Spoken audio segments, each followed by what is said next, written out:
Du lytter til Tværs på P3. P3. Tværs. Du er ikke alene. Dit første forsøg, det var en aften, da du var 18 år gammel. Hvad var det, der skete den aften, der fik dig til ikke at ville leve længere? Jeg havde været til sådan en fest på gymnasiet med min kæreste, og syntes ikke, han var der for mig, og følte ikke, jeg slog til, og følte mig tyk og grim og forkert, og følte, jeg ikke kunne finde ud af det der med kærlighed. Det synes jeg, det var sindssygt svært. Og så kom vi hjem og skulle i seng og sove, og jeg kunne ikke formå at sige, hvad jeg følte og hvad jeg tænkte. Jeg gik ud og børstede tænder, og tog alle de piller, jeg kunne tage, ude i min mor og fars medicinskab. Og så lagde jeg mig ind og sov ved siden af min kæreste. Og det eneste, jeg kan huske, er, da jeg vågner op i en hospitalseng på et sygehus. Og min far sidder ved siden af med sit hoved i sine hænder og tudbrøler, hvilket min far aldrig nogensinde gør. Og der vidste de vist godt, der var noget galt.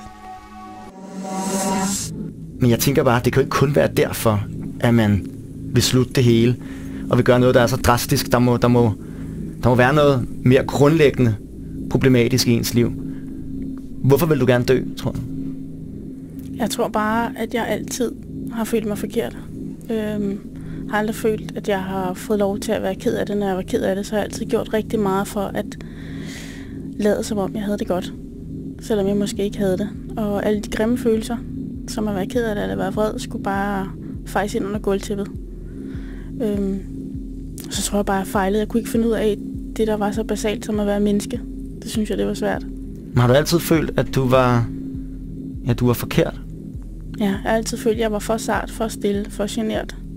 For lidt som mine søskende. Jeg skulle have været mere ligesom dem. Hvad følte du indeni? Altså, hvis vi skal prøve at gøre lidt konkret. Hvad var det, der var det værste ved det her? Hvordan havde du det i kroppen? Det gjorde bare ondt. Det gjorde ondt ikke at føle at jeg slog til. Og jeg følte, at jeg gjorde alt for ikke at være til besvær. Alt for at gøre, som de sagde. Ikke at vise mine følelser. Men desto mere jeg gjorde det, desto mere blev jeg bare til besvær. Og du havde en smerte, har du fortalt mig. En uudholdelig smerte. Og jeg ved, hvordan det er at brække et ben, eller jeg ved, hvordan det er at få en lammer. Men jeg ved ikke, hvordan det er at have sådan en smerte, som gør, at man ikke kan holde det ud. Kan du prøve at sætte nogle ord på det? Altså, hvordan kan du beskrive det? Følelsen af, at man ikke kan trække vejret. Det er ret ubehageligt, kunne jeg forestille mig. Ja. Man taler tit om, at selvmordsforsøg blandt unge, det er et råb om hjælp. Det er i hvert fald tit hørt. Vil du gerne dø? Bottom line, vil du gerne dø, eller var det også en slags nødråb, din selvmordsforsøg i starten? Jeg synes ikke, det var et råb om hjælp. Nogle af gangene har det set i bagspejlet måske været et råb om hjælp. Men når jeg har forsøgt at tage livet af mig selv, så har det virkelig været fordi, at jeg ikke ville mere, for at følelsen af, at det var den eneste måde, jeg kunne få smerten til at forsvinde på. Så har du siddet og haft sådan en indre dialog med dig selv og sagt, efter dit sidste selvmordsforsøg, det ved jeg var med piller for 4 år siden, har du haft den her snak med dig selv, nu vil jeg godt det her liv?